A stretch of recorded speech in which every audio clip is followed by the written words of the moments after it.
तो जब बात इन्वेस्टमेंट की आती है तो हमें अक्सर ये सुनने को मिलता है कि रिस्क है तो इश्क है।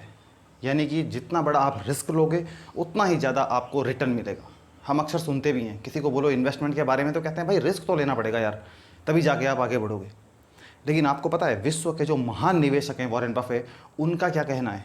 वो कहते हैं कि इन्वेस्टमेंट के दो रूल हमेशा आप याद रखो। सबसे पहला रूल ये है कि नेवर लूज़ मनी, यानी कि अपने पैसे को कभी मत गंवाओ। और दूसरा रूल ये है कि नेवर फॉरगेट रूल नंबर 1, यानी कि पहले रूल को हमेशा याद रखो। क्योंकि इन्वेस्टमेंट में आप तभी रिटर्न बना पाओगे जब आप अपनी मूल रकम को सुरक्षित रख पाओगे। लेकिन लोग ऐसा नहीं करते हैं। लोग मार्केट को एक जुए की तरह ट्रीट करते हैं कि यहाँ आए, कोई स्टॉक खरीद लिया कि ये मैं 5 रुपये का ले लूँ और ये 2000 चला जाएगा, और उस स्टॉक में अपनी सारी कैपिटल झोंक दी और बाद में बहुत बड़ा लॉस वहाँ से बुक किया और फिर मार्केट को अनाप शनाप कहते हैं। ऐसे करके मार्केट में इन्वेस्टमेंट नहीं होती है भाई। ज़्यादा रिस्क लेने से ज़्यादा रिटर्न मिलेगा ऐसा पॉसिबल नहीं है। आप कम रिस्क लेके, मिनिमम रिस्क लेके भी अच्छा रिटर्न मार्केट से बना सकते हो, और वही बनाता भी है। क्यों? क्योंकि वो कंसिस्टेंट अच्छा परफॉर्म करते जाता है। जो रातों रात अरबपति बनने की सोचता है इस मार्केट में, वो आखिर में नुकसान ही उठाता है।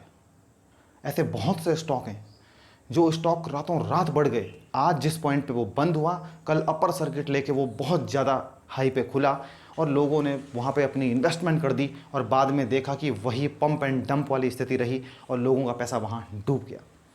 भाई ऐसे स्टॉक से बच के रहो। आप कम रिस्क लेके भी अच्छे रिटर्न बना सकते हो। तो स्टॉक मार्केट में जब रिटर्न की बात आती है तो आपको ऐसी कंपनियों को चुनना चाहिए कि जो कंपनियां लगातार अच्छा परफॉर्म करती हैं, जो कंपनियां आज से 20 साल पहले भी अस्तित्व में थी और आज से 20 साल बाद भी अस्तित्व में रहेंगी।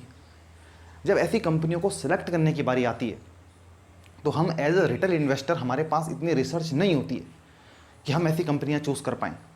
ज़रूरी थोड़ी है कि जिस कंपनी का बिजनेस आज अच्छा है वो कंपनी का बिजनेस 10 साल बाद भी अच्छा हो। लेकिन ऐसा कैसे होगा कि अगर हम अपनी इन्वेस्टमेंट कर दें और वो इन्वेस्टमेंट हमारी अगले 20 साल तक होल्ड में रहे? ऐसी कंपनियों को हम सेलेक्ट कर लें जो कि विनर कंपनियां हैं, क्योंकि विनर्स को जब हम अपने पोर्टफोलियो में शामिल करेंगे तभी तो हम रिटर्न बना पाएंगे। लेकिन 10 साल बाद के विनर्स हम आज कैसे सेलेक्ट कर सकते हैं? दोस्तों, इसका सबसे बढ़िया तरीका है और वो है ETF, यानी कि exchange traded fund. ETF national stock exchange पे जो है ट्रेड होता है। जिस ETF की हम आज बात कर रहे हैं उसका नाम है निफ्टी 20। दोस्तों, निफ्टी 20 इंडिया की टॉप 50 सबसे बड़ी जो कंपनियां हैं भारत की, उनका एक क्या है, एक बास्केट है 50 बड़ी कंपनियों की।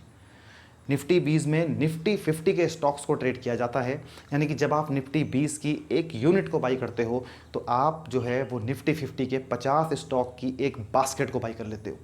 ये भारत की वो 50 सबसे बड़ी कंपनियां हैं कि भारत को अगर ग्रो करना है तो इन 50 कंपनियों को तो बढ़ना ही पड़ेगा। इंडेक्स का ETF एक ऐसी चीज़ है कि जो आपने एक बार ले लिया तो आपका जो रिस्क है वो मिनिमाइज हो जाता है, क्योंकि अब आपको इंडिविजुअल स्टॉक को ट्रैक करने की ज़रूरत नहीं है। अब आप कहोगे कि सर हम निफ्टी 50 के जो स्टॉक्स हैं हम उनको ले लेते हैं, हम रिलायंस ले लेते हैं, ITC है, हिंदुस्तान यूनिलीवर है, डाबर है, हम जो है एशियन पेंट को ले लेते हैं, कोटक महिंद्रा बैंक को ले लेते हैं, ICICI बैंक को ले लेते हैं। लेकिन ऐसे करके आप कितने स्टॉक्स को ले पाओगे? HDFC बैंक का जो शेयर है वो लगभग 1800-1900 के आसपास का है। रिलायंस का शेयर लगभग 1400-1500 का है। एशियन पेंट का शेयर भी आपको 3000 के आसपास का मिलेगा। ऐसे करके L&T वगैरह का शेयर है, जो सारे शेयर हैं जो अच्छे अच्छे शेयर हैं वो आपको सारे बड़े प्राइस में मिलेंगे। बड़ी कैपिटल चाहिए उनके लिए। अगर आपको एक शेयर रिलायंस का लेना है तो आपको फिर 1500 रुपये चाहिए एक शेयर के लिए। तो 50 शेयर अगर आपको खरीदने हैं निफ्टी 50 के, क्योंकि डाइवर्सिफिकेशन के लिहाज से आपको एक शेयर पे अपना सारा पैसा थोड़ी लगाना है कि आपने केवल एक शेयर खरीद लिया।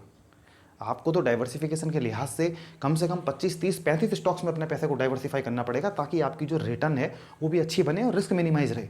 तो 35 स्टॉक्स को ट्रैक करना, उनके फंडामेंटल्स को चेक करना, इतना टाइम थोड़ी है आपके पास। हम और आप जो हैं वो जॉब करने वाले लोग हैं, तो हमें तो एक ऐसी बास्केट दे दो कि जिस बास्केट को हम होल्ड कर लें लॉन्ग टर्म तक। और ऐसी एक बास्केट है निफ्टी 20 जो ट्रैक करती है निफ्टी 50 को, जो भारत की 50 सबसे बड़ी कंपनियां हैं। अब इसमें ये चिंता करने की ज़रूरत नहीं है कि कोई कंपनी अगर अच्छा परफॉर्म नहीं करेगी तो क्या होगा। हर 6 महीने में इंडेक्स अपने आप को रीबैलेंस करता है। जो भी कंपनियां अच्छा परफॉर्म नहीं करती हैं वो उससे निफ्टी 50 की लिस्ट से बाहर हो जाएगी, और जो कंपनी अच्छा परफॉर्म कर रही होगी वो निफ्टी 50 में शामिल हो जाएगी। ये ऑटोमेटिक प्रोसेस है। आपको चिंता करने की ज़रूरत नहीं है कि कल ये कंपनी अगर अच्छा परफॉर्म नहीं करेगी तो क्या होगा। आपकी इन्वेस्टमेंट एग्जिस्टिंग निफ्टी 50 के स्टॉक्स में है बस। हम अगर बात करें यहाँ से 15 साल पहले की, तो जो उस समय निफ्टी 50 का पार्ट होते थे जो स्टॉक, उसमें से बहुत सारी कंपनियां बाहर हो गई, और उनमें से कुछ कंपनियां हैं जो आज भी निफ्टी 50 का पार्ट बनी हुई हैं। तो अगर आपने उस समय के लिहाज से उन कंपनियों में अपनी इन्वेस्टमेंट को स्टार्ट कर दिया होता तो आज जो आपकी कैपिटल है वो डूब गई होती या फिर बहुत ज़्यादा कम हो गई होती। लेकिन अगर आपने इंडेक्स में इन्वेस्ट किया होता तो इंडेक्स आज भी है और इंडेक्स हमेशा ग्रो करता है। स्टॉक हमेशा रहे ना रहे, इंडेक्स हमेशा वहाँ रहेगा। ये आपको ध्यान रखने की ज़रूरत है। तो यहाँ पर आप इंडेक्स की एक बास्केट में इन्वेस्ट करते हो, जब आप एक ETF में इन्वेस्ट करते हो। ये भी एक म्यूचुअल फंड की तरह होता है, बस अंतर इतना है कि ये एक्सचेंज पे ट्रेड होते हैं, यानी कि नेशनल स्टॉक एक्सचेंज पे वर्किंग आवर्स के दौरान ही, जो मार्केट के वर्किंग आवर्स हैं उन्हीं के दौरान ही आप इनको खरीद और बेच सकते हो। जैसे कि 9:15 बजे मार्केट खुलती है, शाम को 3:30 बजे मार्केट बंद होती है, और मंडे टू फ्राइडे जब भी मार्केट चलती है, जिस दिन भी हॉलीडे ना हो उस दौरान ही आप इनको खरीद और बेच सकते हो। तो ये इंडेक्स का जो ETF है ये बहुत एक अच्छा तरीका है कि आप भारत की 50 सबसे बड़ी कंपनियों में अपनी इन्वेस्टमेंट को करो, और बहुत छोटी कैपिटल के द्वारा। अगर हम अभी बात करें निफ्टी 20 का जो करंट प्राइस है वो है 278.40, यानी कि मात्र 278 रुपये में आप भारत की 50 सबसे बड़ी कंपनियों में इन्वेस्ट कर सकते हो। जैसे जैसे इंडेक्स ग्रो करेगा, निफ्टी 50 ग्रो करेगा, निफ्टी 20 भी वैसे ही ग्रो करेगा, क्योंकि ये उसी को रेप्लिकेट करता है। यहाँ पर किसी फंड मैनेजर की भी वो नहीं है, एक्टिव रोल नहीं है कि वो स्टॉक को सिलेक्ट कर रहा है। ह्यूमन बायस की भी यहाँ पे ज़रूरत नहीं है, क्योंकि यहाँ पर क्या है, इंडेक्स जैसा इंडेक्स है वैसा ही निफ्टी 20 के स्टॉक्स में है, वैसे ही उसकी मूवमेंट रहेगी। अगर निफ्टी 50 में गिरावट है तो निफ्टी 20 में भी गिरावट होगी। निफ्टी 50 अगर मान लिया अप है तो निफ्टी 20 भी जो है वो अप रहेगा, क्योंकि वो उसी को ही रेप्लिकेट करता है। तो जैसे रिटर्न आपको निफ्टी 50 में देखने को मिलेंगे वैसे ही रिटर्न आपको निफ्टी 20 में भी देखने को मिलेंगे। तो ये ऐसी चीज़ें आपने इसको एक्यूमुलेट करना स्टार्ट कर दिया, हर महीने आप लॉन्ग टर्म तक इसको होल्ड करो। निफ्टी 50 के अंदर भविष्य में जब भी कोई भी चेंज होंगे वो ऑटोमेटिक होंगे। आपका पैसा एग्जिस्टिंग निफ्टी 50 का पार्ट होगा, जो उस समय निफ्टी 50 के पार्ट होंगी जो कंपनियां, वहाँ पर आपकी इन्वेस्टमेंट होगी बेसिकली। तो इससे बढ़िया ऑप्शन दोस्तों आपके लिए नहीं हो सकता है इंडिया की ग्रोथ में इन्वेस्ट करने का और टॉप की 50 कंपनियों में इन्वेस्ट करने का। और डाइवर्सिफिकेशन देखो आपको कितनी अच्छी हो गई। आपको फाइनेंशियल सेक्टर, IT सेक्टर, आपका कंज्यूमर सेक्टर, जो सारे सेक्टर्स हैं उन सारे सेक्टर्स में बहुत सारे सेक्टर्स हैं दोस्तों इसके अंदर, जिसके अंदर 50 अलग अलग सेक्टर्स की कंपनियों को जो है वो शामिल किया गया है। और ये अपने आप में जो है वो जब भविष्य में ग्रो करेगा तो आपकी इन्वेस्टमेंट भी ग्रो करेगी। निफ्टी 20 की अगर हम बात करें तो ये निपॉन इंडिया AMC का दोस्तों ये फंड है, निपॉन इंडिया निफ्टी 50 भी जिसका नाम है। जब भी इंडेक्स पे, जब आप डीमैट अकाउंट में जब इसको बाई करोगे, निफ्टी 20 को खरीदने के लिए आपको डीमैट अकाउंट की ज़रूरत पड़ती है, क्योंकि जब आप म्यूचुअल फंड बाई करते हो तो आप डायरेक्ट AMC की वेबसाइट से या फिर थर्ड पार्टी ऐप से भी खरीद सकते हो, उसमें डीमैट अकाउंट की ज़रूरत नहीं है। लेकिन अगर आप ETF आपको बाई करना है तो ETF स्टॉक की तरह बाई और सेल होता है, इसलिए इसके लिए आपको डीमैट अकाउंट की ज़रूरत पड़ने वाली है। तो इसको आप जब अपने डीमैट में जब ढूंढोगे तो निफ्टी 20 अगर आप टाइप करोगे निफ्टी 20 तो वो इसका कोड है। जब आप इसको बाई करोगे तो इसकी जो एक यूनिट है वो 278 रुपये की दोस्तों आने वाली है। 278 रुपये से आप भारत की 50 सबसे बड़ी कंपनियों में दोस्तों अपनी इन्वेस्टमेंट कर सकते हो। अगर हम बात करें निफ्टी 20 की टॉप 10 होल्डिंग्स की, उदाहरण के तौर पे हम देखते हैं कि कौन कौन सी सबसे बड़ी कंपनियां। ये दोस्तों वो कंपनियां हैं जिनका नाम आपने सुना है, सुनते आए हो और आगे भी सुनते रहोगे। ये दिग्गज कंपनियां हैं बेसिकली भारत की, जिनमें से कि सबसे पहले नंबर पर आता है HDFC बैंक 13.3% के साथ में। ये जो वेटेज है ये मार्केट कैप के आधार पर होती है। मार्केट कैप ऐसे निकलती है, किसी भी कंपनी के जो टोटल शेयर्स हैं उसको मल्टीप्लाई किया जाता है कंपनी के करंट प्राइस से। मान लो किसी कंपनी का जो करंट प्राइस है वो 10 रुपये है, और अगर उसके जो टोटल शेयर है बेसिकली वो 1 लाख है, तो उसका जो मार्केट कैप है वो कितना हो गया, 10 लाख का मार्केट कैप हो गया। तो इस तरीके से कंपनी के टोटल शेयर्स मल्टीप्लाइड बाय उसका करंट प्राइस, इसके आधार पे मार्केट कैप तय होता है। तो जिस कंपनी का मार्केट कैप सबसे ज़्यादा होगा वो टॉप पे रहेगी, उससे कम वाली उससे कम। इस तरीके से एक लिस्ट जारी होती है। ये एक इंडेक्स है जो कि इंडेक्सिंग की जाती है, रूल बेस्ड दोस्तों ये इन्वेस्टिंग होती है। लॉन्ग टर्म में सबसे बढ़िया इन्वेस्टिंग अगर कोई है तो वो रूल बेस्ड इन्वेस्टिंग है। फंड मैनेजर्स की बायस भी यहाँ पर नहीं है, क्योंकि कभी कभी हो सकता है फंड मैनेजर किसी पर्टिकुलर सेक्टर में जो है उसको लगे बढ़िया करेगा तो वहाँ पर ज़्यादा पैसे को झोंक दे, लेकिन इंडेक्स ऐसा नहीं करता भाई। इंडेक्स की भाईबंदी नहीं है किसी से, रूल बेस्ड इन्वेस्टिंग है। उसी रूल पे वो चलता है और उसी रूल पे वो चलता रहेगा।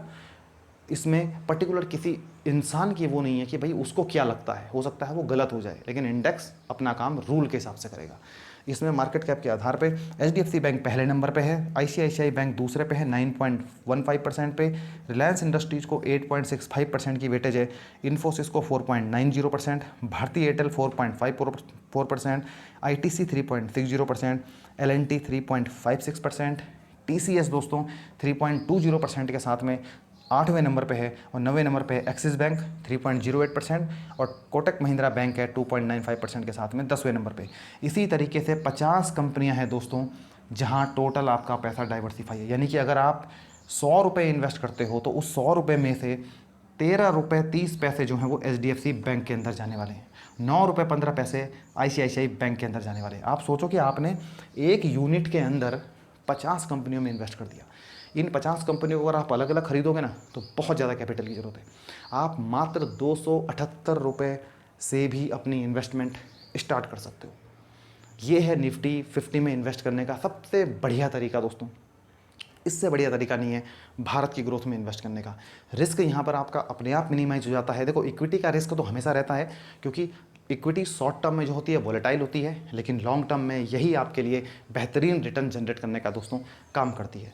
तो इतनी छोटी से अमाउंट से आप अपनी इन्वेस्टमेंट स्टार्ट करते हो। अब देखते हैं कि अगर आप आज से अपनी इन्वेस्टमेंट शुरू करते हो तो किस तरीके से भविष्य में आपका कॉर्पस बन सकता है। अगर आपने आज से 5,000 रुपये महीना इन्वेस्ट करना स्टार्ट किया और सिर्फ 10 सालों तक आपने अपनी इन्वेस्टमेंट कर दी, यानी कि 5,000 रुपये के हर महीने में आपने निफ्टी 50 के जो यूनिट्स हैं वो ले लिए, और 10 साल तक आप ऐसा करते रहे, तो 10 साल में आप दोस्तों टोटल 6 लाख रुपये जमा कर पाओगे।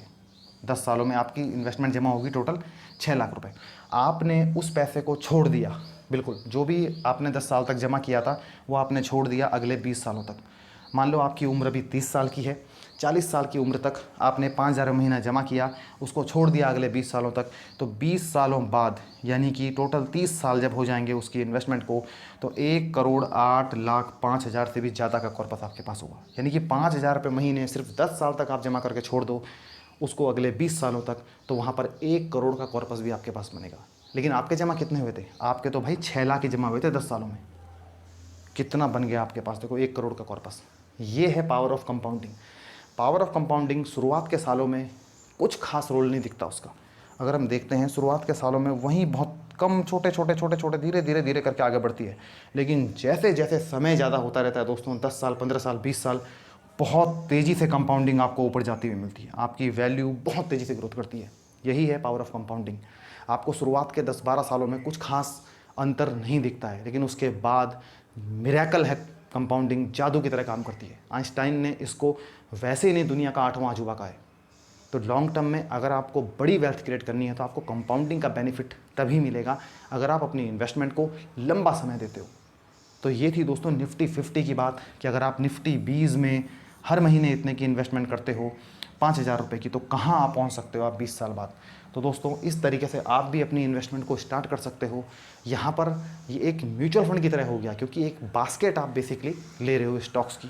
इंडिविजुअल स्टॉक में हमेशा रिस्क बना रहता है, क्योंकि आपको नहीं पता कोई स्टॉक भविष्य में कैसा परफॉर्म करेगा।